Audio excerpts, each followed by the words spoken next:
Juliane got some closing thoughts from the living room. My final thoughts on this is that it is great if you see a great performance by somebody. Yeah.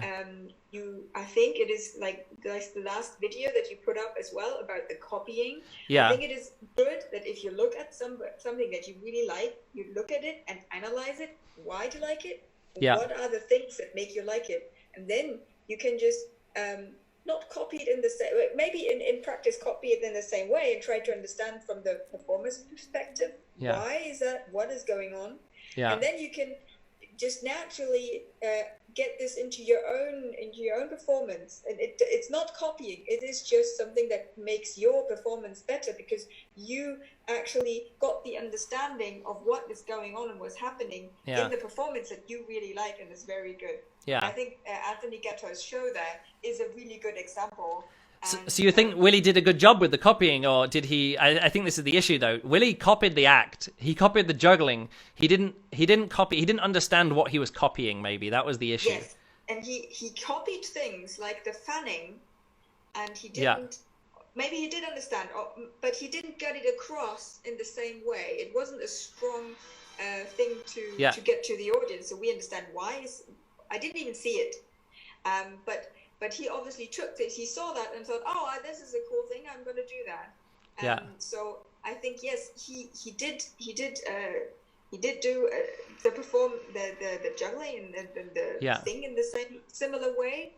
But I think if you don't understand why things are happening and if you don't have the clarity, the audience won't get it. Yeah. It is a big difference. Like copy, like in that last video that I did, it's about copying. Copying is great, but you got to understand what you're copying. And copying someone's...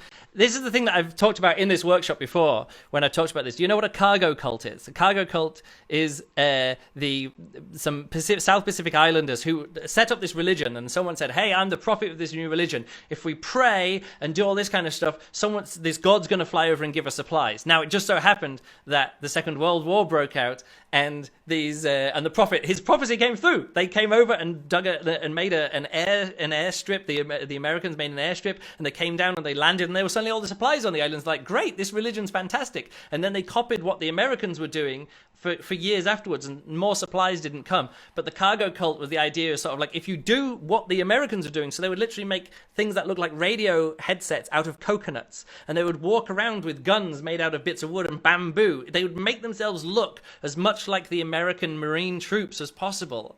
And expecting the same thing to happen, which is supplies would come in, and the supplies never came in again. It was like a one-time good prophecy.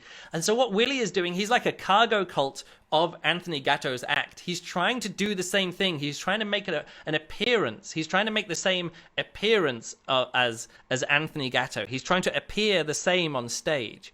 But he's not the same. He's not doing the same thing. If he shoots the gun, it's made out of bamboo. If he talks into the radio, it's still made out of coconuts. And Willie doesn't understand that he's cargo culting Anthony Gatto's act. He's missing the point. He doesn't understand the function of what's going out. He's just going for the appearance.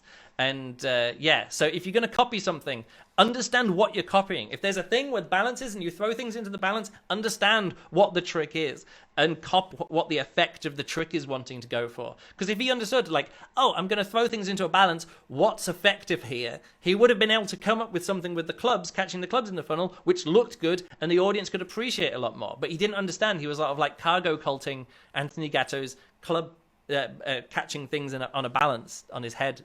Even if he did, copy the juggling throw for throw, it wouldn't prove anything to me about the level of his juggling, if that makes sense. Because Willie doing 7 clubs is not the same as Anthony doing 7 clubs. No. The statement is, I think, kind of flawed. But that's a whole separate. Yeah, that is separate again, but. It's a good point, but we don't need to go into it now because I never wanted this to be specifically about what the level of juggling is. I'm using 2 acts because they're the 2 most similar acts that I can find, and also the 2 most different acts that I can find. Someone who knows exactly what's going on performing wise, and someone who doesn't. So that's why I use these 2 videos, because it's juggling community. A lot of people copy everyone else. What's that say in hat juggling? Hat juggling, a lot of people copy. Yeah. Like Chris Primo or yeah. Lawrence Mascopia. Yeah, there's those two styles. There's those two styles of hat juggling, and either you're doing Lorenzo or you're doing Chris Kramer. So yeah, it is a different thing.